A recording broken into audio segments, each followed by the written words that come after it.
हाँ बच्चों, पिछली 2 क्लासेज में मैंने 42 और 44वां जो संविधान संशोधन था उनके बारे में बताया था। आज की जो क्लास है इसमें हम 3 जो संशोधन विधेयक हैं 52, 73 और 74 इनको हम देखेंगे। हर संविधान संशोधन विधेयक इम्पोर्टेंट है, मगर जो बहुत ज़्यादा महत्वपूर्ण है उनको 5-4 को मैंने बताया है आपको। 52वां जो संविधान संशोधन है वो दल बदल से संबंधित था। 73 और 74 पंचायत राज और नगर पालिकाओं से संबंधित था। अब इनकी हम थोड़ा इनको समझ लें कि क्या क्या इसमें लिखा हुआ था। तो 52वां जो संविधान संशोधन विधेयक है दल बदल पर कानूनी रोक की व्यवस्था से संबंधित है। भारत में दल बदल तो 1937 से ही होता आ रहा है।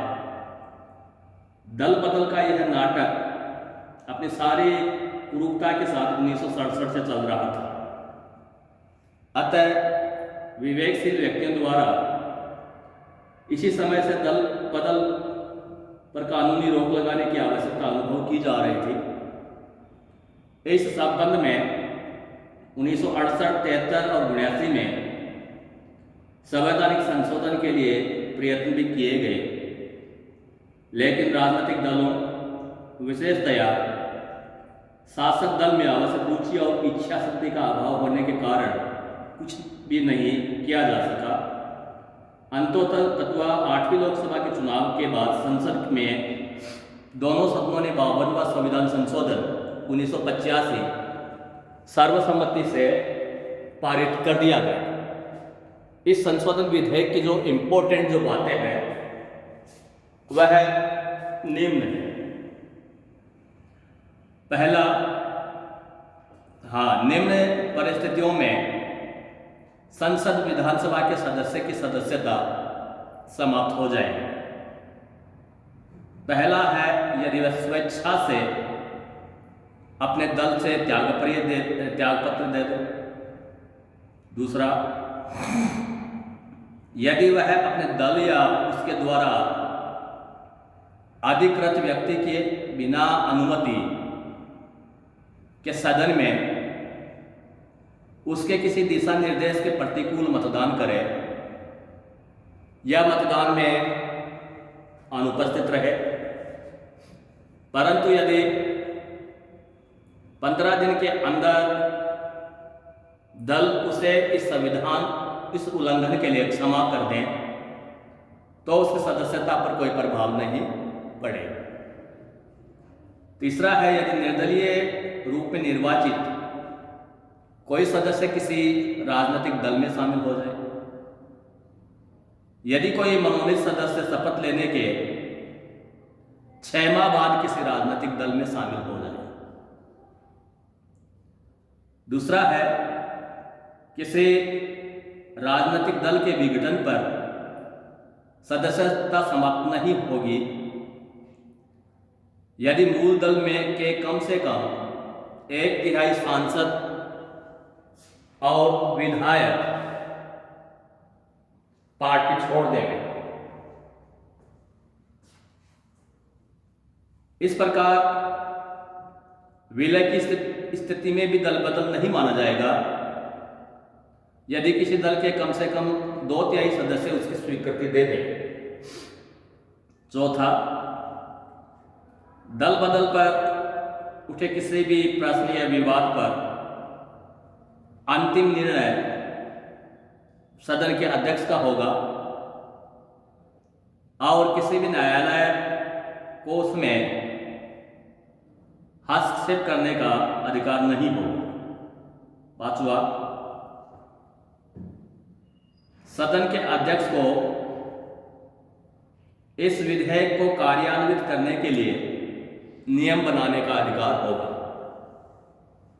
कुछ क्षेत्रों में इस संविधान संशोधन की इस आधार पर आलोचना हुई है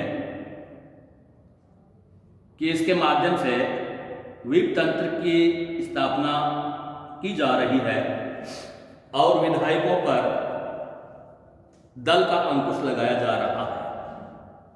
प्रसिद्ध विधिवेत्ता एन पालकीवाला के शब्दों में यह कानून विधायकों के असहमति व्यक्त करने के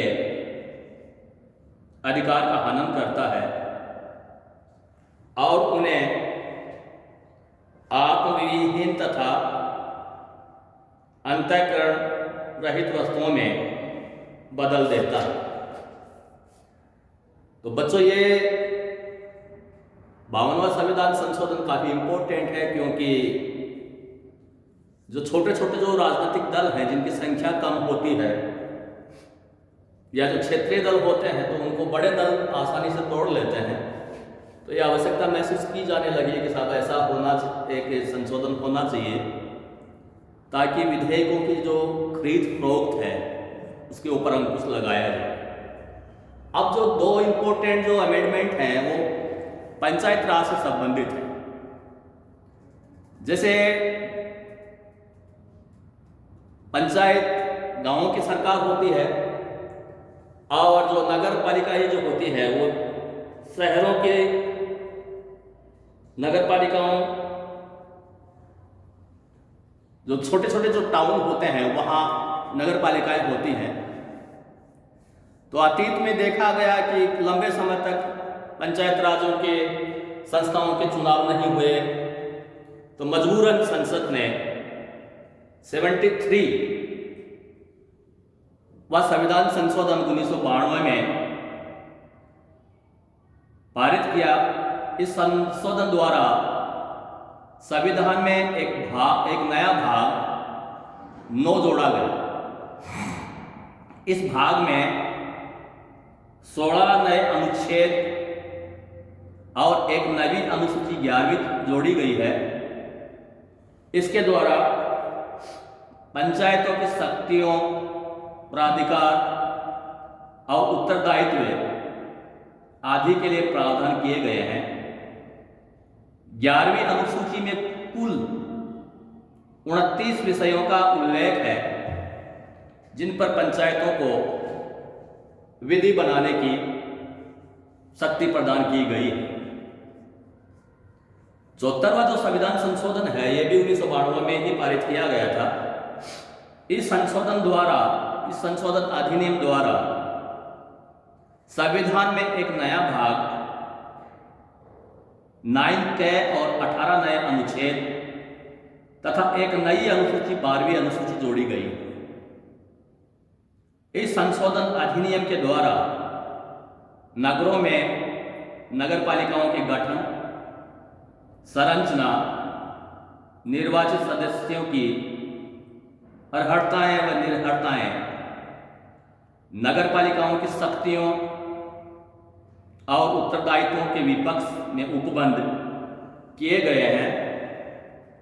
इस संशोधन द्वारा जोड़ी गई 12वीं जो अनुसूची है उसमें 18 विषयों का उल्लेख है जिन पर नगर पालिकाओं को विधि बनाने की शक्ति प्रदान की गई। तो बच्चों, आज इतना ही। कल जो अपनी क्लास होगी वो हमें प्रधानमंत्री के बारे में आपको बताएंगे, तो थोड़ा पढ़ के रहना, बुक्स आप खरीद लीजिए। और जब तक ऑफलाइन क्लासेस नहीं होती हैं तब तक आपको ऑनलाइन क्लासों की ही सुविधा प्राप्त होती रहेगी। धन्यवाद।